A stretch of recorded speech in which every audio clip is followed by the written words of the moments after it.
Thank you so much, Eric. So many times in this game today, guys, you guys were able to work. What were the breakdowns that just let this game get away? Yeah, I felt like it was one of those games. It was a ton about transition. They played with good pace. Their kick aheads, I think, kind of bothered us even after base. They were just able to get out and create some advantages early on in the clock. And then I thought their driving and kicking. And, credit to them. A couple guys hit some shots that maybe don't shoot it as well as they did today, but they had a fire in all cylinders. And I think that, like you said, when we get to that point, when we get close, we got to buckle down. We got to be able to defend a lot better. 144 is going to cut it on a night's night basis.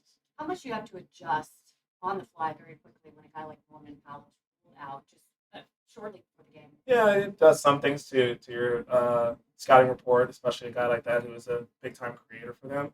But the rest of the game plan, it's stuff that we work on at the beginning of training camp. It's your transition defense. It's guarding the ball. It's great shift activity and then finishing possessions. And they did a lot of those things just better than us today. Ryan Kalkbrenner got a lot of minutes today, 31 minutes. What have you seen out of him early in his career? Growth, I should say, in just 4 games. I think that he just brings it on both ends of the floor. He gives us help and the ability to protect the paint on defense. And then offensively, he's got a really good feel for his screening angles, how to work the dunker, his offensive rebounding, and his passing. So a lot of different elements. I thought that it was just a better matchup sometimes with some of the bigs that they threw out there. Thanks, Coach. Thank you. Eric? One question.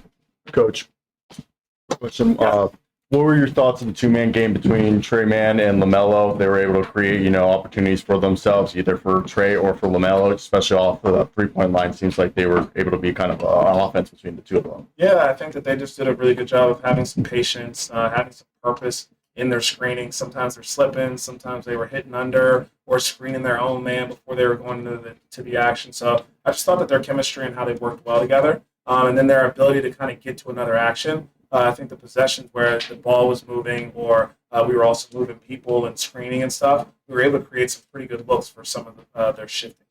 Yeah, and to follow that off of, speaking of the physicality, Miles Bridges in the beginning of the game was able to get into the paint several times.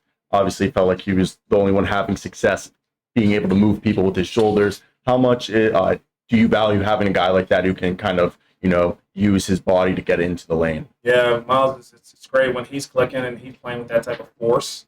He adds a different element to our offensive attack, and so it was good to see it early on, but you also have to be able to see that in the second half as well. So sustaining those efforts is going to be really important, but I do think that when he's playing with a purpose and force, he's pretty versatile.